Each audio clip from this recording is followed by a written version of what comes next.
যখন কোনো উপায় পাবেন না জেনে নিন নিরুপায়ের উপায় যেন ভগবান শ্রীনারায়ণ। যখন কোনো কুল পাবেন না ভাবছো বসে চলবে কিসে, তুমি ভাববার কে? ভাববার যিনি ভাবছেন তিনি, তুমি শুধু একবার ভাবো তাকে। জগতে আমাদের অনেকের পয়সা আছে, আমরা মনে মনে চিন্তা করি যে আমাদের তো অর্থের বল আছে, তাহলে আবার কেন গিয়ে লোকের পায়ে ধরবো, লোকের পায়ে পড়বো, হরিনাম শুনবো কেন? খবরদার মায়েরা, এটা নয়। পয়সা দিয়ে সবকিছু হয় না মায়েরা, অর্থ অনর্থের মূল। আপনি পয়সা থাকলে একটা দামি বাড়ি তৈরি করতে পারবেন 20 লক্ষ টাকা খরচা করে, কিন্তু পয়সা দিয়ে বাজার থেকে শান্তি কিনতে পাওয়া যায় না। শান্তি প্রতিষ্ঠা করতে গেলে আপনাকে হরিনাম করাতে হবে, হোম যজ্ঞ সস্তেন করাতে হবে, তবে সেই ঘরের মধ্যে শান্তি প্রতিষ্ঠা হবে। পয়সা দিয়ে বাজার থেকে সব থেকে দামি পালঙ্কটা আপনি কিনে এনে বাড়ির মধ্যে রেখেছেন, দামি গদি ডানলপের গদি কিনে এনে দিয়েছেন, কিন্তু পয়সা দিয়ে আপনি ঘুম কিনতে পারবেন না। জানবেন যে প্রতিদিন ঘুমের ট্যাবলেট খেয়ে ঘুমোতে যায় আর যাই পারে হোক, সে সুস্থ মানুষ নন। কারণ মহাজন বলছেন স্লিপ ইজ রেস্ট আর ডেথ ইজ ফাইনাল রেস্ট। চোখ দুটো বন্ধ করলে যদি হয় আমাদের সকাল, জেগে উঠি সকাল, আর যদি চোখ আর না খুলি হয়ে যাবে আমাদের পরকাল। তাহলে মনে রাখতে হবে কথাগুলো। পয়সা দিয়ে বাজার থেকে সেরা দামি ঘড়ি কিনে এনে আপনি দেয়ালের মধ্যে টাঙিয়ে দিয়েছেন, কিন্তু পয়সা দিয়ে শত চেষ্টা করেও আপনি ওই ঘড়ির সময়টাকে জীবনে কিনতে পারবেন না। পয়সা দিয়ে বাজার থেকে দামি দামি মোটা মোটা রামায়ণ মহাভারত অনেক গ্রন্থ কিনে এনে বাড়ির মধ্যে সাজিয়ে রেখে দেওয়া যায়, আলমারির মধ্যে সুন্দর করে গ্রন্থগার তৈরি করা যায়, কিন্তু পয়সা দিয়ে কখনো পাণ্ডিত্য অর্জন করা যায় না। পাণ্ডিত্য অর্জন করতে গেলে আপনাকে অধ্যবসায় করতে হবে। ছাত্র নয় অধ্যয়ন তপ। পয়সা দিয়ে বাজারে প্রচুর তিলক মাটি কিনতে পাওয়া যায়, ভালো ভালো গেরুয়া কাপড় পাওয়া যায়। পয়সা দিয়ে কেউ যদি মনে করে আমি ভালো ভালো জামা কাপড় পরে আমি ভালো মানুষ সাজবো, সেটা সাজা হতে পারে, কিন্তু সাজা হবে সঠিক নয়। কোনো মানুষ যদি তার নৈতিক চরিত্রটাকে যতক্ষণ পরিবর্তন করতে না পারবে, সাধু সঙ্গ না করবে, সে মনুষ্য সমাজে মনুষ্য জাতি বলে পরিগণিত হবে না। কৃপা করো হে নারায়ণ।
নিতুই ভগবানের কাছে ভগবানের চরণ ধরে খাবে, আর ভগবান চিন্তা করলেন তাহলে যে ভক্ত আমার জন্য 9 দিনে জল ঢালে, ভগবান দুটো জিনিস সহ্য করতে পারেন না। একটি হলো ভক্তের অহংকার, আর আরেকটি হলো ভক্তের নয়নের জল। এখন ভগবান চিন্তা করলেন কি, 2 ভাই তো অপুত্র, কারো সন্তান নেই, আমি দেব, কিন্তু ওদের মনের যে অবস্থা আমি তো জানি, ওরা তো মর্কট বই ডাকও করে, ওরা আজকে সন্তানহীনা বলে আমায় ডাকছে, সন্তান নেই বলে। সন্তান পেলে আমার কথা ভুলে যাবে। মায়েরা, জগতে কিন্তু সন্তান 3 প্রকারের হয়। একটা সন্তান, একটা শয়তান, আর একটা সন্তাপ। ভাগবত বলছেন সুসন্তান জন্ম দিতে গেলে আগে মাকে ভালো হতে হবে। হরি বল। সুসন্তান জন্ম দিতে গেলে আগে মাকে ভালো হতে হবে। কেন বললাম না, যদি মায়ের গর্ভে যখন সন্তান আসে, আপনারা সবাই জানেন, সেই মা যদি কৃষ্ণ কথা হরি কথা শোনে, তাহলে সেই মার গর্ভের সন্তান প্রহ্লাদ ধ্রুব মহারাজের সমতুল্য হবে। আর বর্তমান দিনের বাচ্চাগুলো দেখবেন, তারা যতই কাঁদবে, তাদের হাতে একটা মোবাইল নিয়ে ধরিয়ে দিন, সঙ্গে সঙ্গে কান্নাটা থেমে যাবে। মানে বর্তমান দিনের মায়েরা তো গর্ভাবস্থায় হাতে করে মোবাইল নিয়ে ঘোরাফেরা করে সদা সর্বক্ষণ। হরি বল। শিশু শেখে মায়ের কোলে, তাহলে মাকে কত ভালো হতে হবে। হরে কৃষ্ণ। আসবো সে কথায়। ভগবান নারায়ণ চিন্তা করছেন, অন্তর্যামী ভগবানের আমি কৃপা করব। 2 ভাই গিয়ে মন্দিরে কাঁদে, একটি পুত্র দাও হে মোরে। খুব বোঝার ব্যাপার আছে। এতক্ষণ ভগবানের কাছে কাঁদছিল, ভগবান চিন্তা করছিল কি করব।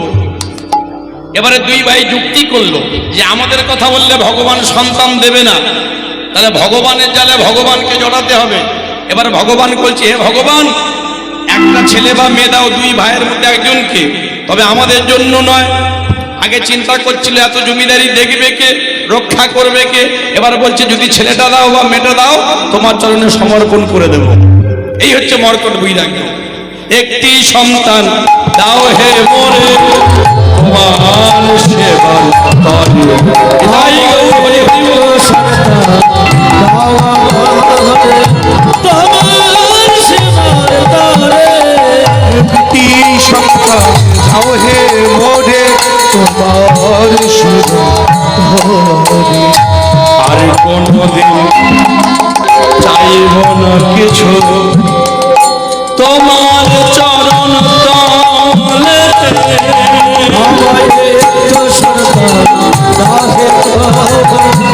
তোমার সেবার তরে।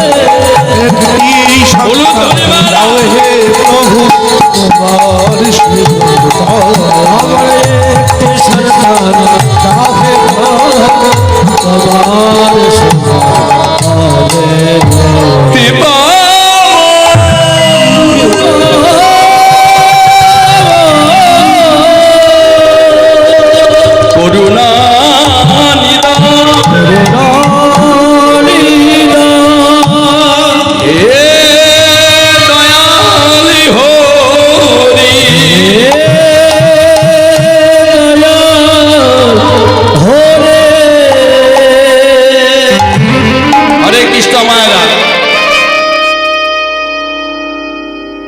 এখানে রাধা গোবিন্দ যুগল বিগ্রহ।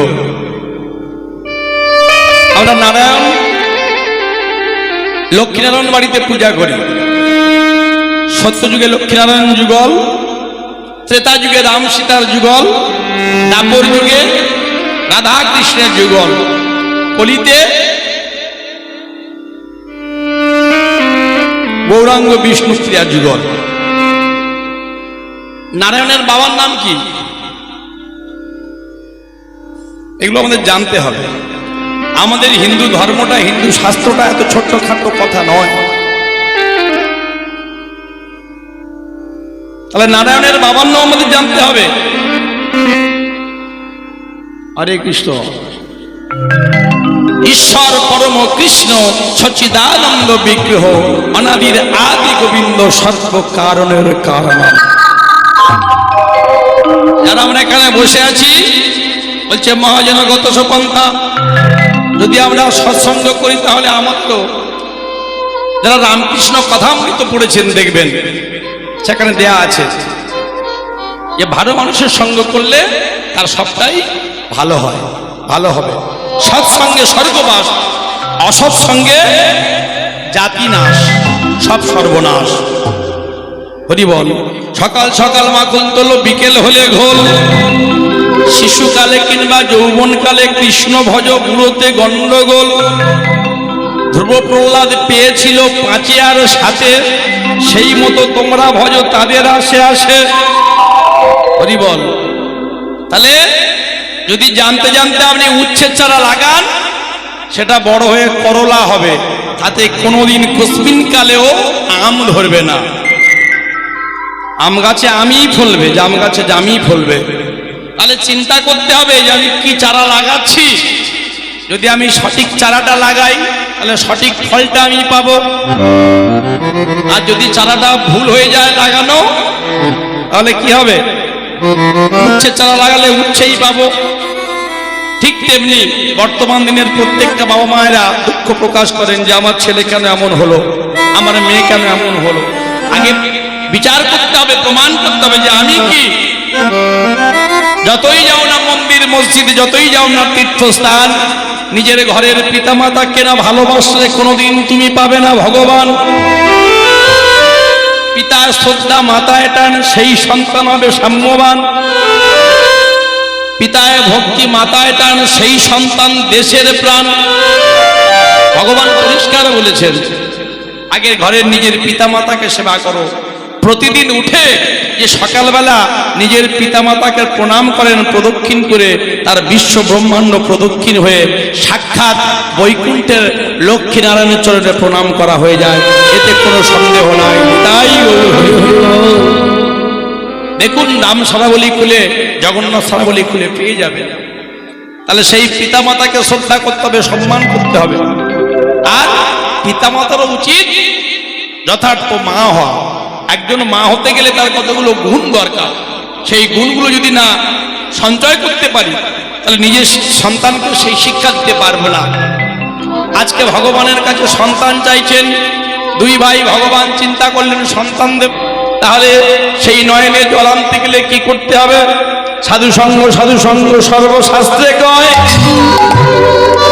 আরে লবমাত্র সাধু সঙ্গ সর্বসিদ্ধি হয়। তাহলে সাধু সঙ্গ করতে হবে আপনাকে, আপনাকে এসে প্রণাম করতে হবে, সাধু সঙ্গ করতে হবে। আর দ্বিতীয় প্রণামটা করবেন কার উদ্দেশ্যে? সাক্ষাৎ ভগবানের উদ্দেশ্যে। তাহলে মায়েরা তাই বলছেন, ওগো আরে কবে নিতাই চা উলুধ্বনি।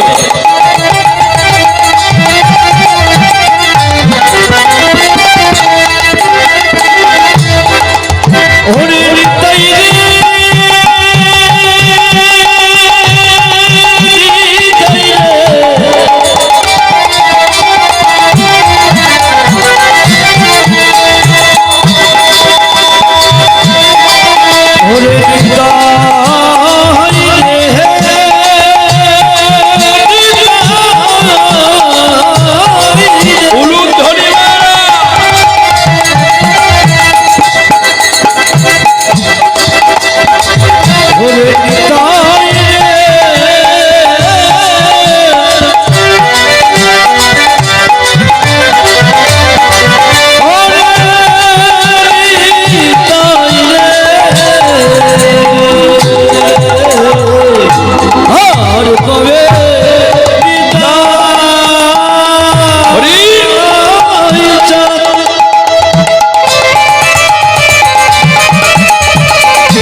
কবে তুচ্ছ হবে, আরে কবে কবে আরে কবে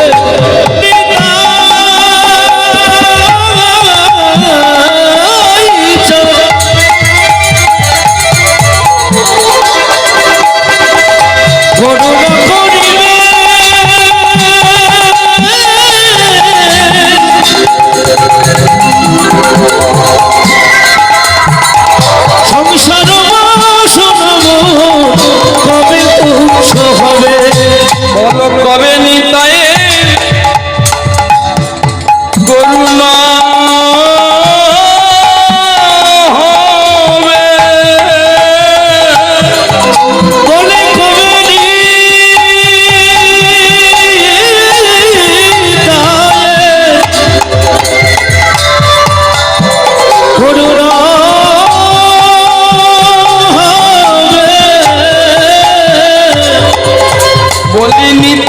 বিনা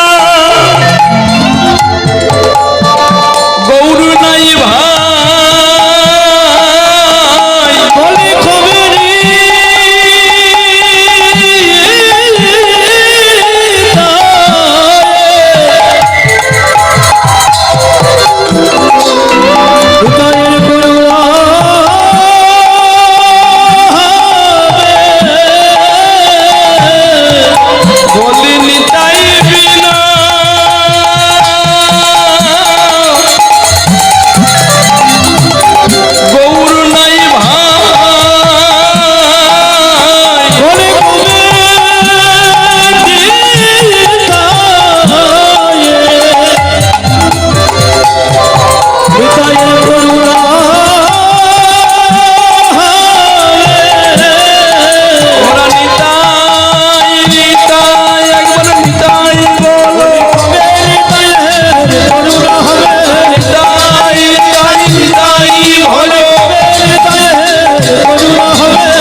শিরোমণি মহাপ্রভু যে কৃপা করতে পারেননি তার থেকে বেশি কৃপা নিতাই চাঁদ করেছেন।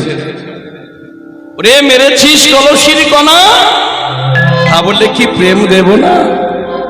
নিতাই চাঁদ সাক্ষাৎ শঙ্কর সন্নারায়ণ, যিনি ত্রেতায় বলরাম, যিনি ত্রেতায় অনুজ লক্ষণ, দাপরে বলরাম, কলিযুগে নিত্যানন্দ রাম। তাহলে সেই নিতাই চাঁদের চরণ ধরতে হবে মায়েরা। নিত্যানন্দ যিনি দেয় নিত্য নিত্য আনন্দ, আর সেই নিত্য আনন্দ বস্তুকে ছাড়লে চলবে না, তাকে ধরে রাখতে হবে। সেই নিত্যানন্দকে ধরে রাখলে আমরা পাবো গৌরচন্দ্রকে। এটাই হচ্ছে তথ্য। বল বুদ্ধি ভরসা 40 পেরোলই ফর্সা। ভাইরে মান যশ খ্যাতি প্রতিষ্ঠা সবই হলো ঘোড়ার দৃষ্টা। হরি বল। তাহলে এখানে বৈষ্ণব মহাজন কলম দিচ্ছেন। কি কলম দিচ্ছেন? ভজন সাধন সব যায় টুটে কামিনীর প্রলোভনে, ইন্দ্রিয় জড়িত দেহ মন প্রাণ এরাই কুপথে টানে। ভোগের আধার এই রয় আমার আধয়ে থাকে না তাই, কামিনীর নেশায় ভজন সাধন যোগ যে ভেঙে যায়। হরি বল। কলিযুগের মানুষের তো ভজন সাধন হবে কি করে? আচারে লক্ষ্মী, বিচারে সরস্বতী, বুদ্ধিতে ভগবতী। আমরা আহার শুদ্ধ, চিত্ত শুদ্ধি। অনেকে বলে দাদা মাছ খাই তো কি আছে, মাছ খেলে কি ভগবান পাওয়া যাবে না? ভগবান লিখে দিয়েছে নাকি মাছ খেতে নেই?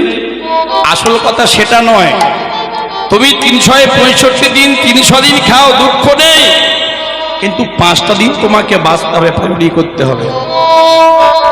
তুমি যখন বাড়িতে কালী পূজা করাও, আগের দিন থেকে নিরামিষ খাও। তুমি যখন বাবা মহাদেবের ঝাঁপে সন্ন্যাসে যাও, আগের দিন থেকে নিরামিষ খেয়ে হবুষি সেবা করো। হরিনামটাও তদ্রূপ, তার থেকে কোনো অংশে কম নয়। তাহলে সেই হরিনাম পবিত্র জিনিস, তুমি গ্রহণ করতে এসেছো, তাহলে তোমার সেই পাত্রটা পরিষ্কার করে আসতে হবে। আহার ও শুদ্ধ, চিত্ত শুদ্ধি। নিরামিষ আহার করলে, নিরামিষ ভোজন করলে অন্তঃকরণটা পরিষ্কার হয়, বিশুদ্ধ হয়, পবিত্র হয়, নির্মল হয়। আর যেই নির্মল হলো, তখনই সেখানে ভগবত কৃপাটা খুব তাড়াতাড়ি চলে এলো। তাহলে মহাজন বলছেন কি করতে হবে? ভজন সাধন সব যায় টুটে কামিনী প্রলোভনে, ইন্দ্রিয় জড়িত দেহ মন প্রাণ এরাই কুপথে টানে। এরা কুপথে টেনে নিয়ে যাবে। ভোগের আধার এর হৃদয় আমার আধয়ে থাকে না তাই, কামিনীর নেশায় ভজন সাধন যোগ যে ভেঙে যায়। কি করব? বলছে যেমন সাপেরও মাথাতে ভেকেরও নাচনি, না জানো ফেলে গিলিয়া। আরে কামিনীর মাঝে করো ভজন, যেও না যেন টলিয়া। আগে মনকে বাঁধো অনুরাগের বাঁধনে, তবেই তোমার ভজন সাধন হবে। আর এই মনটাকে যদি ধরতে পারো তাহলে বাজি মাপ হয়ে যাবে। তাহলে যত গন্ডগোল আমাদের এই মনের, যদি মনটাকে আমরা ধরতে পারি, আর এই মনটাকে ধরতে গেলে আমাদের কি করতে হবে না, সাধু সঙ্গ করতে হবে, আশ্রয় করতে হবে। আশ্রয় যদি আমরা নিতে পারি, সেই আশ্রয় যদি সঠিক হয়, তবে আমরা বিষয়টাকে পাবো। বুঝি বল, তাই নিতাই চাঁদের স্মরণ নিলে আমরা গৌরচাঁদের স্মরণ করতে পারবো। তারপরে বলছেন, ও রূপ রঘুনাথ পদে রঘু মরয়া, রঘুনাথের পদে রঘু মরয়া, রূপ রঘুনাথ পদে রঘু মরয়া,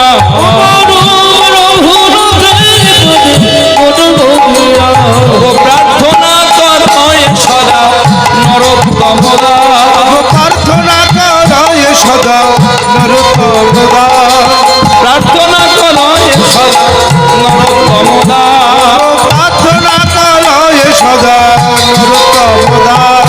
বলে নরোত্তম কেঁদে বলে, নরোত্তম কেঁদে বলে, নরোত্তম কেঁদে বলে, নরোত্তম কেঁদে বলে, তোমরা ভেসে দেখো নয়ন জলে, নরোত্তম কেঁদে বলে, তোমরা ভেসে দেখো নয়ন জলে, নরোত্তম কেঁদে বলে, আর নিতাই তোমার হলাম বলে, নরোত্তম কেঁদে বলে, গৌর হই হলো বলে, নরোত্তম কেঁদে বলে, নিতাই তোমার হলাম বলে, নরোত্তম কেঁদে বলে, নিতাই তোমার হলো বলে, নরোত্তম কেঁদে বলে, নরোত্তম কেঁদে বলে। নরোত্তম কেঁদে বলে।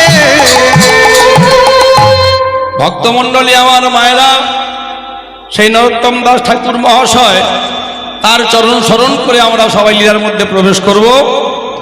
ভক্ত শ্রেষ্ঠ ষড়গোস্বামীর মধ্যে সেই রঘুনাথ দাস, তার জীবন কথা, তার বিবাহ আজকে আমরা আস্বাদন করব, যেহেতু রাসের আগে লীলা।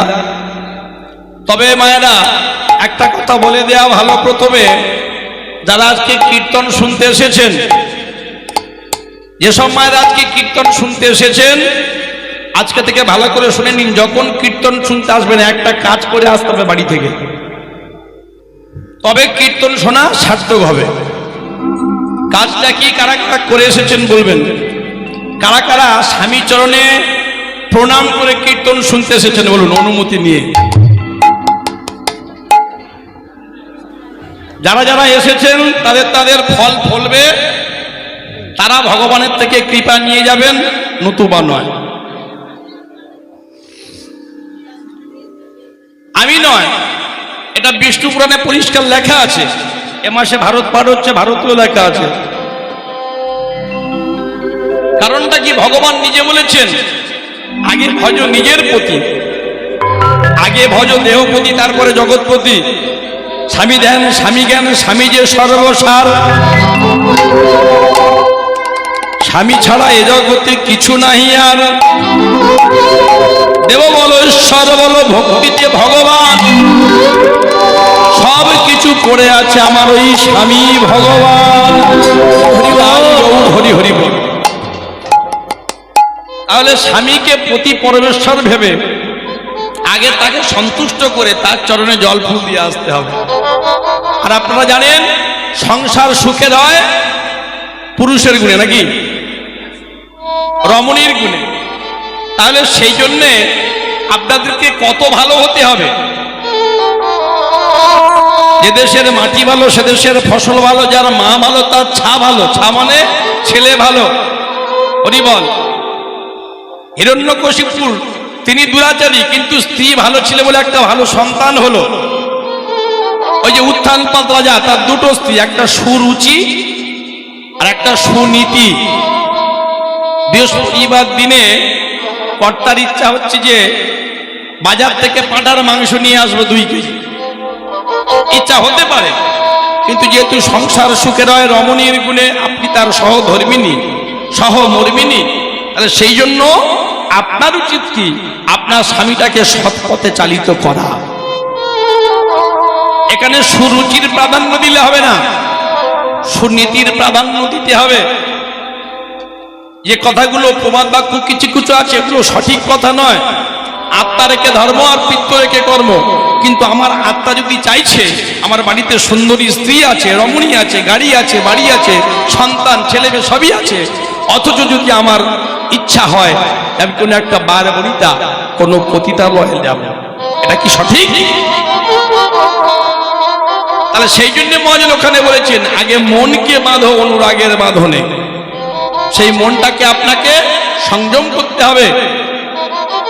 আজকে সেই আমরা আস্বাদন করব রঘুনাথ দাসের জীবনী। তবে কলিযুগের মানুষ তো আমরা হচ্ছে জ্ঞান পাপী, আমরা জ্ঞানান্ধ জীব। আমরা দেখেও দেখতে পাই না, শুনেও শুনতে পাই না, বুঝেও বুঝতে চাই না। আমরা জোর করে কাজগুলো করে ফেলে বলি এই যা করে ফেললাম। কেন না আমরা চোখে ঠুলি পড়ে আছি, আমরা বুঝতে পারছি এটা করা উচিত নয়। এই কার্তিক মাসের বৃহস্পতিবার, সংক্রান্তি, একাদশী তিথিগুলো খুব মারাত্মক মারাত্মক দিন। প্রত্যেকটা সন্তানের জন্মের সঙ্গে সঙ্গে সারা বিশ্ব ব্রহ্মাণ্ডের গ্রহ নক্ষত্র সমস্ত কিছু চালিত হয়। আর অহংকার করা যাবে না। অহংকার যেই করেছে সেই করেছে। অহংকার হয়েছিল কার? সৃষ্টিপতি ব্রহ্মা। ব্রহ্মা একদিন বিনা যন্ত্রে টান তুলে ভগবান নারায়ণের কাছে যাচ্ছেন। কেন না ব্রহ্মার বাহন কি? হংস, হাঁস। হাঁসের পিঠে চেপে ঘুরে ঘুরে ব্রহ্মা দেখছেন যে সারা পৃথিবীর মাঝে শীতলা মায়ের মন্দির আছে, মা মনসার মন্দির আছে, বাবা পঞ্চানন্দের মন্দির আছে, সবার মন্দির আছে, কিন্তু আমার মন্দির নেই। তাহলে আমি সৃষ্টিকর্তা ব্রহ্মা হংসের উপরে চড়ে চতুর্মুখে মন্ত্র পড়ে Vaikuntha. Please subscribe my YouTube channel and like, comment, share please.